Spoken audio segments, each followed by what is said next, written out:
$6. You bet it. Got another 6. I did my part, pal. These are all yours.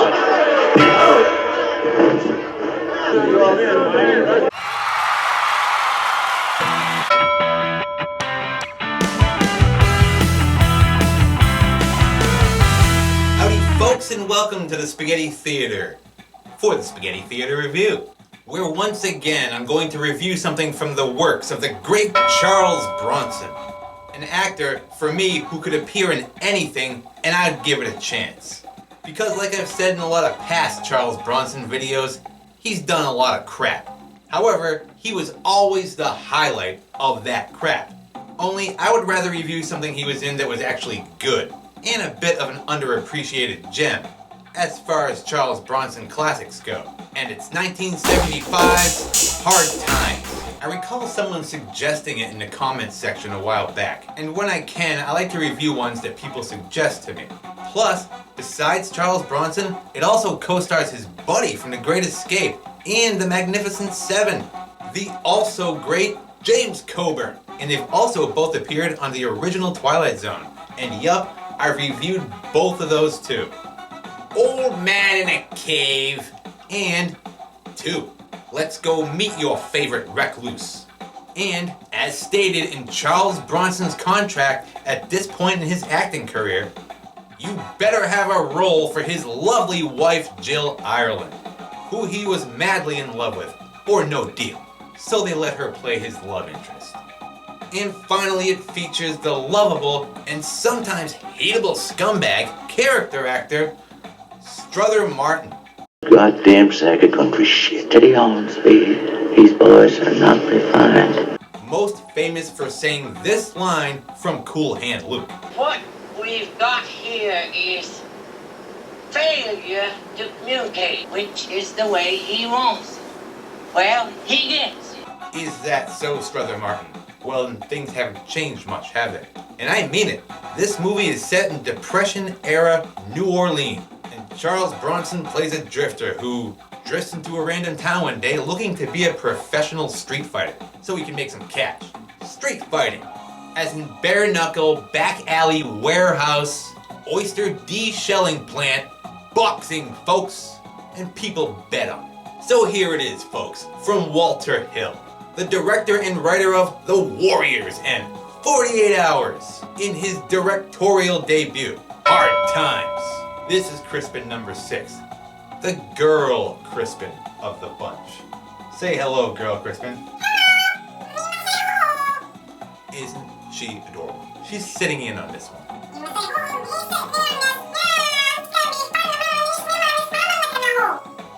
I didn't actually get any of that. So like I said, Charles Bronson is a drifter who drifts into a random town one day, on this train like a common hobo, during the Great Depression, looking to get, well, a little less depressed, and maybe find someone who's willing to pay him to fight other drifters. Since money is a little tight these days. Depression, remember. The Jodes are heading to California this very second, looking for work. So he has a coffee, leaves a nickel tip, and then goes to check out the local street fighting circuit. That's where he first spots this street fighting manager named Spencer Weed. They call him Speed for short. Played by James Coburn, of course, who is currently managing this fighter, who loses to this guy managed by this guy. Oh good, now you can afford some new teeth. So Charles Bronson watches all of this to get a feel for things before making his presence known. So cut over to this oyster bar, where Speed celebrates his loss. And boy, does he love oysters, even though they look disgusting. Hey, listen, I think I could do about 6 more of those. But man knows, James Coburn gonna have some great sex tonight. Look at it, I don't know if it's true or not. And he actually does have sex in this movie. Heavily implied. So while he's getting a refill on his oysters, Charles Bronson teleports to his table in search of a street fighting manager. And James Coburn's giant smiling teeth just appealed to him, I guess. So this oyster-loving guy will do just fine. But they all come to Speed for the do-re-mi. Only Charles Bronson's a little low in cash right now, as we said. Thus his desire to become a street fighting man, and only has $6 to gamble on himself. I got $6. Hey, you hear that? $6, just like you. Six. Sounds like sex. Oyster sex. So Speed takes a chance on this guy and fronts the rest of the cash and gets him a fight right then and there. Got another 6! Which he wins with one punch. Pow! The legend is born. One Punch Bronson. Getting ready for when he has to punch Bewitched in the face. Which he did on the Twilight Zone. But until then, James Coburn has himself a new street fighter to exploit and get rich off of. This guy, Cheney. Only he's always just playing some sort of variant of Charles Bronson in my eyes. So then it's off to New Orleans by train, in search of street fighters to fight for cash. And when they get there, Speed's girlfriend is waiting for them, and he wants to get right to work. There she is. Let's go. Only not Charles Bronson. I want to feel my way around the city. He wants to check out New Orleans a bit before diving right into another street fight. So he rents this dumpy ass room and declines all furniture. Got some furniture down in the storage room you can use. I like it the way it is. He likes it the way it is. Practically empty and no stupid posters on the wall. $1.50 a week in advance. Charles Bronson will probably end up leaving at the drop of a hat anyway, so there's no point. So he checks his new home out, and the light bulb is dead. Ceiling fan just barely works, but at least there's running water. So we cut to this cafe, where Charles Bronson decides to hit on this random chick. Mind if I sit down? Jill Ireland, his real life wife, folks. Only in this movie thanks to him. He really did love Jill Ireland. What can you say about that? Way to go. You live around here? Didn't take you long to get around to that one. Only she's not Jill Ireland here, and seems very uninterested in this random horn dog, even though he is Charles Bronson, still wearing his Mr. Majestic hat. But she does accept a free coffee. Thought maybe I could walk you home. Then he offers to walk her home, but hey, she's all set, alright, buddy? Not likely. So cut to him walking her home. Well, that was easy. He didn't say or do a thing. She just totally caved, I guess. Can't blame her. It is Charles Bronson. So they play a little getting to know you, then boom! She's home and Charles Bronson wants to come in for some lovin' and a spoonful. I don't look past the next bend in the road. She does have a husband, however, only he's in jail. I got a husband in jail. For being too happy during the Great Depression. So Charles Bronson leaves. Maybe I'll see you. No pootie tang for you tonight. Bam! So cut to Speed, chilling on his apartment balcony, on that street that they always have to show when filming anything in New Orleans. I wonder if he'll show that cemetery with all the mausoleums too. So Charles Bronson decides to show up right then and there, even though Speed's girlfriend is still in bed. So Speed gets her ass moving. Not a very nice boyfriend, is he? We got a important guest here. How about getting up, fixing a little breakfast for us? Yeah, woman. Get up and make the thing with a penis its breakfast. Them are society's rules back now. Morning. So Charles Bronson and his new street fighting manager discuss business terms. I'm telling you the going rate. What's normal? Ask anybody. We'll do things different. Which are pretty much agree to what Charles Bronson wants or he's just leaving. I love it. So he does. All right, we'll do it your way. Charles Bronson doesn't waste time, he gets to the point. He's here to make money and that's exactly all he plans to do. There's something I want you to know. I only come down here to make some money. That and maybe get Jill Ireland to fuck him. Bam! You thought that was funny? Oh, Crispin number 6. I love you now. Only once he does that, he's just gonna leave and you'll never see him again. It's the Charles Bronson way. When I get enough change in my pocket, I'm going. So cut to this dockside street fight that's about to go down. with this high society, big-time street fighting manager and his undefeatable fighter. This bald, crazy-looking guy. And no, he's not the propeller to the face guy from Raiders of the Lost Ark, even though he looks just like him. However, he is the guy from Future Force with David Carradine, which is no lost gem by any means.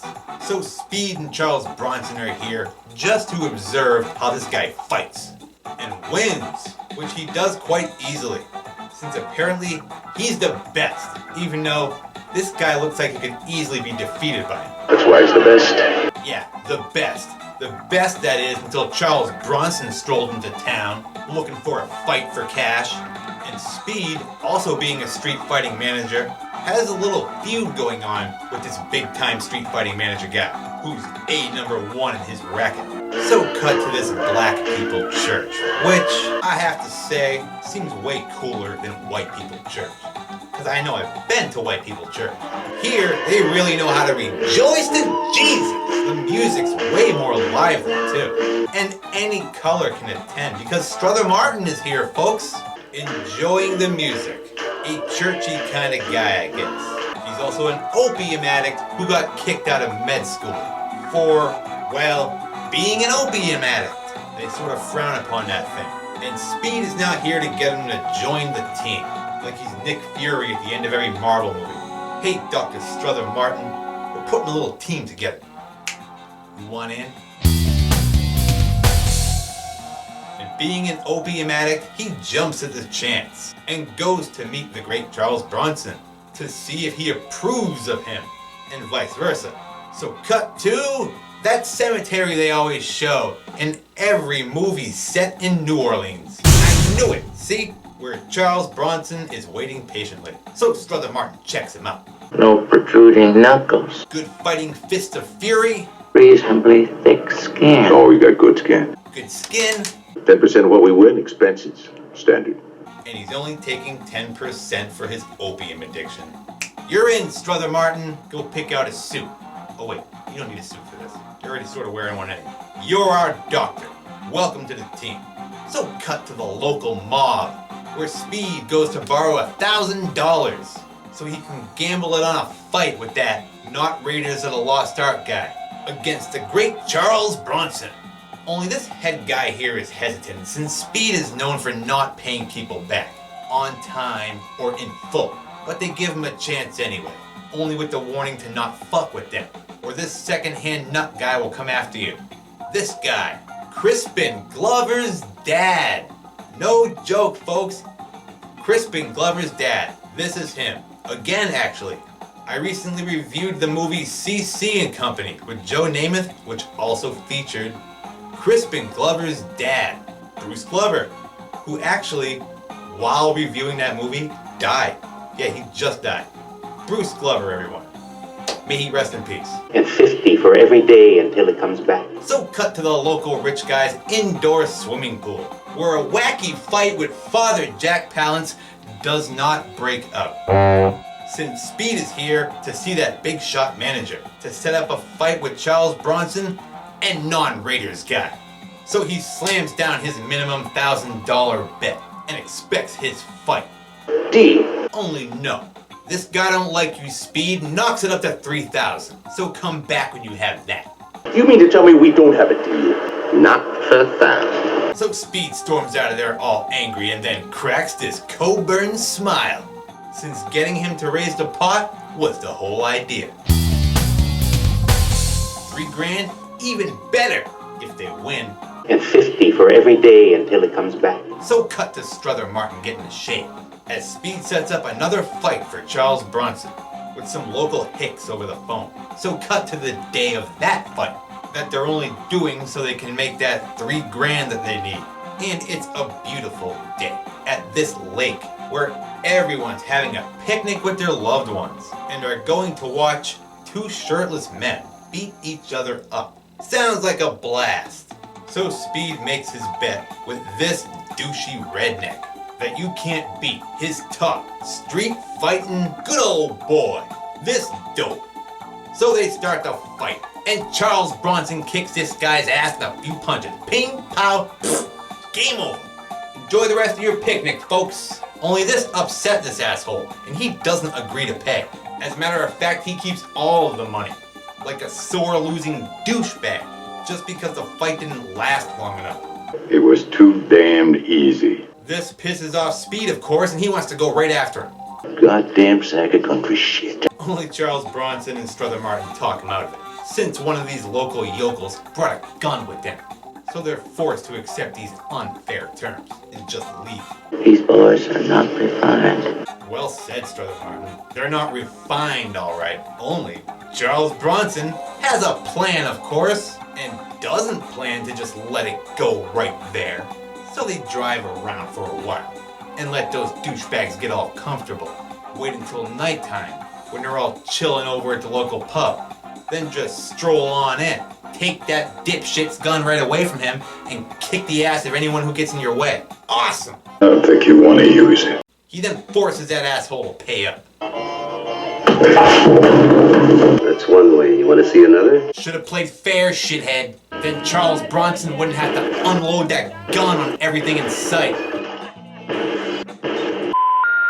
Sorry, the number you have dialed is not in. And then bail the hell out of there. Way to go! Classic Charles Bronson shit right there, folks. So they drop Charles Bronson off and let him know that the next one they're going after You know who we're going after next. is that hotshot manager and his non-Raiders street fighting guy. So Charles Bronson goes over to Jill Ireland's place and tries to get her to come out at 5 a.m. You treat me to a champagne breakfast or something? So she just lets him in for a coffee instead. And bang, perhaps? Maybe? Because they just cut to later on at this street cafe, where Charles Bronson tells her what he does for money. Worried I can't pay the check? I knock people down. And that it's only temporary, and just for the money. And it's something I'm doing just for a while. Which is a strange way for a person to make a living, by Jill Ireland standards. It's better than working at the bus station changing tires for $2 a day. So cut to this fancy-ass restaurant, where Speed and Strother Martin come crashing on in to find that big shot manager, who tries to shuffle their weird asses on out of there. You're scaring the straights. That is until he sees that Speed actually has that $3,000 now to bet on that fight, and is more than happy to take his bet now. Okay, you're on. So you're on, James Coburn. You got your fight. Charles Bronson versus non-Raiders guy. So cut to Speed as he gets his shoes shined when Crispin Glover's dad comes strolling on over, looking for that grand that they loaned him, plus interest. Man who can afford a shoe shine sure ought to be able to pay his debts. Only he doesn't have it yet, of course. He just gave $3 grand to that big shot manager. So he threatens his well-being. Get it off. Yeah, what Now. But manages to buy himself 2 more days. do different. To get the cash, or Crispin Glover's dad will break your legs, I guess. So cut to Charles Bronson as he gets home with the groceries and a stray cat, who he gives milk to. Are cats supposed to really drink milk? Oh well. No time to check because it's time for him to go fight that bald guy who wasn't in Raiders of the Lost Ark. So they get right to it. And it's a good fight too, since you're invested in Charles Bronson and know that this nut is, well, a nut. And you want to see that big shot manager guy fail, which he does because Charles Bronson's a far better fighter. You're pretty good. And after a while, kicks this guy's ass and wins again. Now he's the king, to the surprise of big shot manager guy. So in your face, buddy. But unlike that other douche, he at least pays up and accepts his defeat, and is now very interested in this Charles Bronson fellow. So cut to the after-fight celebration, as Speed dances and Charles Bronson just relaxes with Jill Ireland. Speed then gives himself a toast. I propose a toast to the best man I know, me. And Strother Martin drunkenly recites Edgar Allan Poe to this unfortunate woman. I assume you realize that the blood of the fabled Edgar Allan courses through my veins. No, but it sure sounds like I'm gonna hear about it. And this band of black guys thinking, depression, huh? You think you're depressed? Try being a black guy back now. So cut to later on, where Speed stupidly gambles away all the money he just won, pissing off his girlfriend, who storms the hell off. And he still owes the mob money. So cut to the next day, on this ferry, as Speed explains to Charles Bronson that getting a fight now won't be as easy, now that he's the king street fighter. So he takes him to meet that same big shot manager guy, who he just beat, who works out of this oyster packaging warehouse, as we get a quick glimpse into the lives of oyster deshellers. Fascinating and gross. So Speed and Charles Bronson go right to that big shot's office and get right to the point. He wants to buy half of Charles Bronson as a street fighter for $5,000. I'm buying half a chain. And when Charles Bronson hears this, he immediately intervenes. He's not some horse you can squabble over. He's Charles Bronson. You talk to me, not him. Anyway, this big shot manager used to have the best street fighter in town. And now he's unhappy that he doesn't, so boo-hoo. I don't like that at all. Charles Bronson declines his offer since they don't really need him. We can get along without you. And they just leave. So cut to later, as Speed goes to this whorehouse, since his girlfriend left him apparently, for gambling all that money away. I don't blame her. Idiot. She's gone for good. So he picks out a whore and bangs her. What'd you think about that, Carol? Hey, it was terrific. You're really great.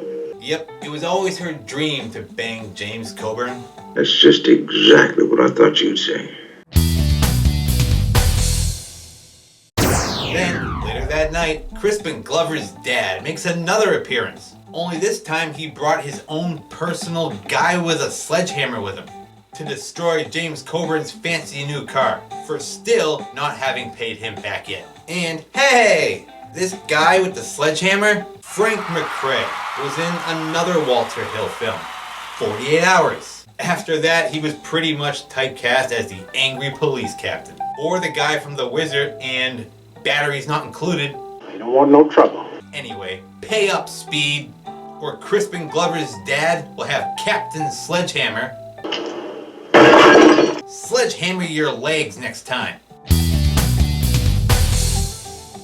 So cut to the next day, where Speed tries to get Charles Bronson to reconsider that big shot manager's offer. Maybe we should reconsider that offer he made us. Since he's broke and in debt with the mob. Only Charles Bronson doesn't like that big shot a-hole and refuses. I don't like Gandalf. Speed then tries to guilt him into a $2,000 loan. Well, the way I look at it, you owe me. You were a bum when I met you, and you're nothing without me. So he says screw the whole thing and leaves right then and there. Dumb. Oh, hell, Speed. Now we're both finished. And Strother Martin's right. Without Charles Bronson, this whole storyline is done. And you're fucked. And no more opium for poor Strother Martin. Just that open bottle of booze they're drinking out of right there in public in the middle of the afternoon. You guys. So cut to that night as this train arrives at the station with an import from Chicago. Chuck Norris, the determined hitman. No, I'm kidding. This mad Russian, sent in by request from that big shot manager. This is his new, undefeatable street fighter guy that he's brought in just to bring down the great Charles Bronson and be on top again. And with this new guy in town, this dope is demoted down to luggage carrier, whether he likes it or not. I don't do that. Take that, non-propeller guy from Raiders. So cut to Charles Bronson, hanging out at Jill Ireland's apartment, where she goes on about needing a more reliable man in her life. You're not reliable. You come when you want. You go when you want. Charles Bronson just comes and goes like he's some sort of drifter. Oh wait, that's what he is. Suit yourself. So cut to later at this pool hall, where Charles Bronson plays pool by himself when that big shot just shows up with his new undefeatable Russian street fighting man, just for you to fight. He wants to make a $5,000 bet that he can't beat this guy.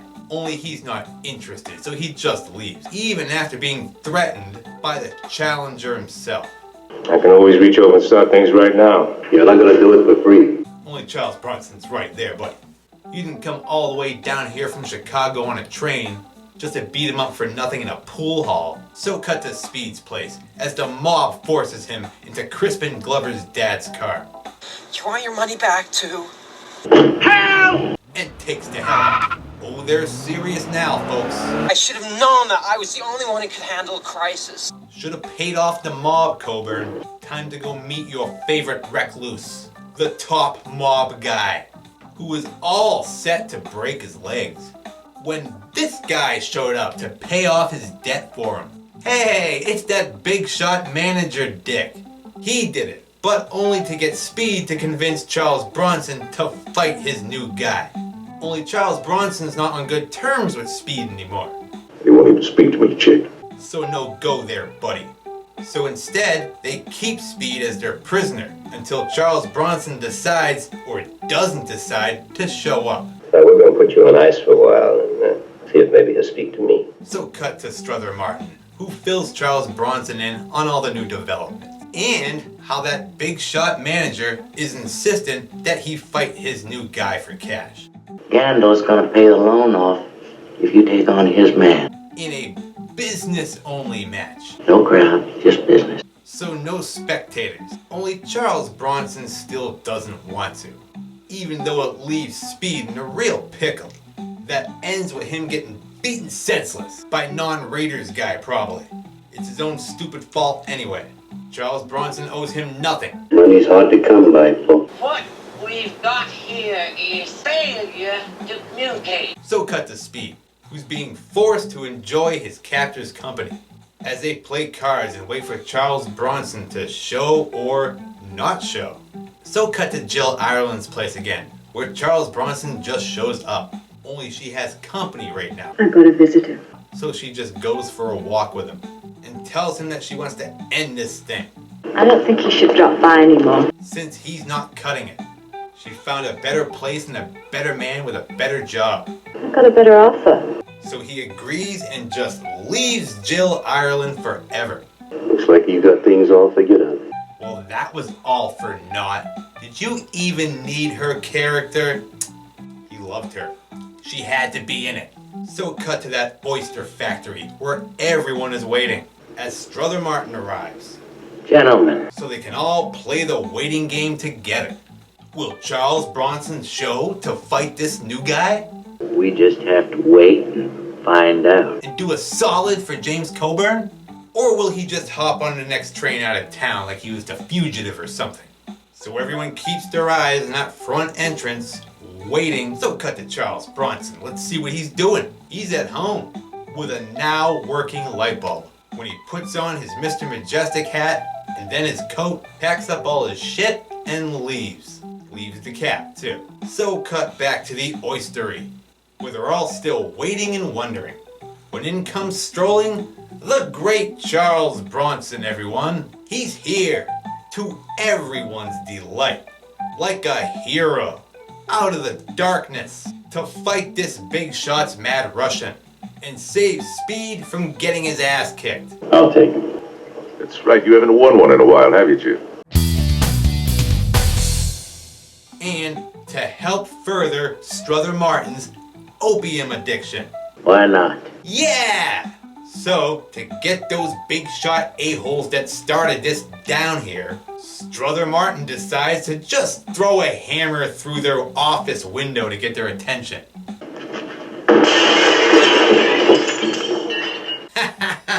I like that move. Good one, Strother. We're here, assholes. Get the hell down here. We're not gonna wait here all night. So Speed is released and very grateful to Charles Bronson. Thanks, pal. When that big shot gives James Coburn shit. It must be exciting to bet more money than you can afford to lose. So he returns the favor. Chick, it doesn't matter what you do. You're always going to smell like fish. Ha! Snap, oyster boy.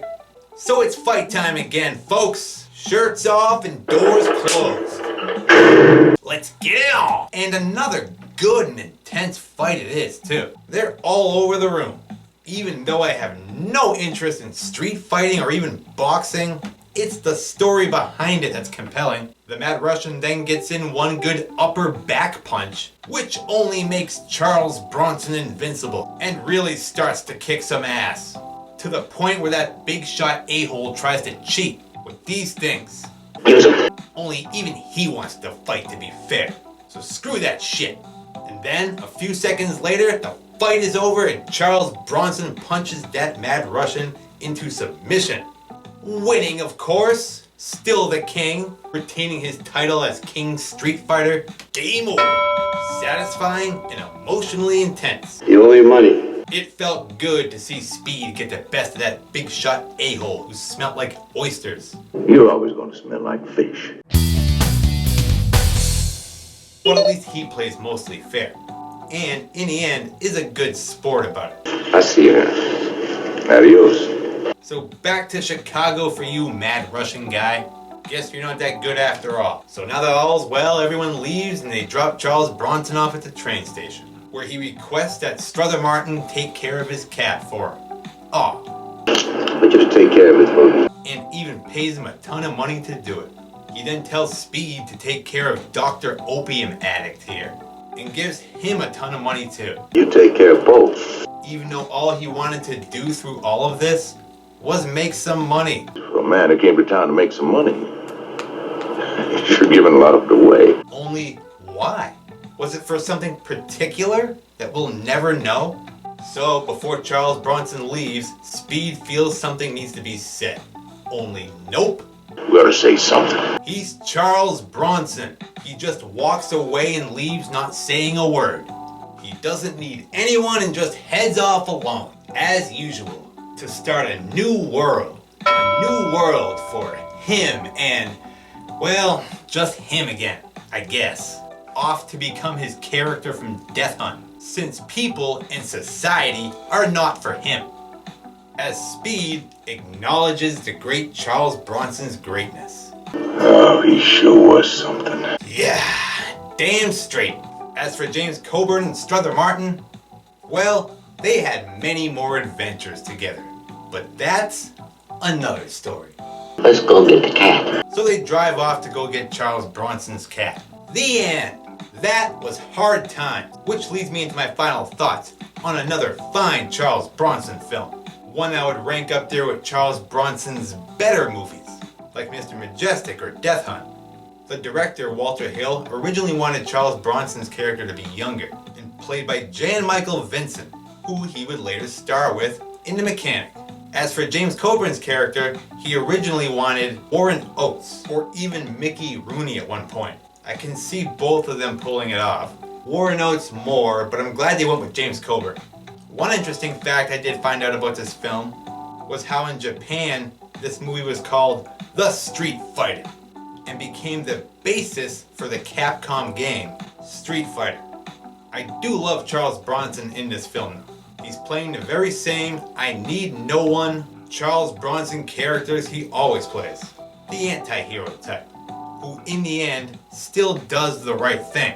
Like Snake Plissken.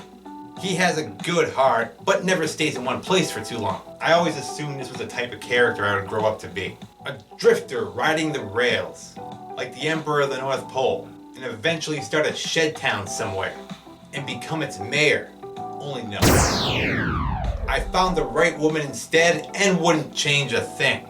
However, I do like to believe that there's a parallel universe out there where I am the mayor of Shedtown. As for Charles Bronson, well, he played these characters so well because he was pretty much playing a variant of himself. Only he wasn't 100% like that in real life. He was a bit of a loner who saw movies as a way to make a lot of money. But he still needed people. He needed Jill Ireland in real life, whom he was in love with. May the both of them continue to rest in peace together. And with that, I'll end my look at another Charles Bronson classic, Hard Times. A big thanks again, of course, to all my subscribers and leavers of comments.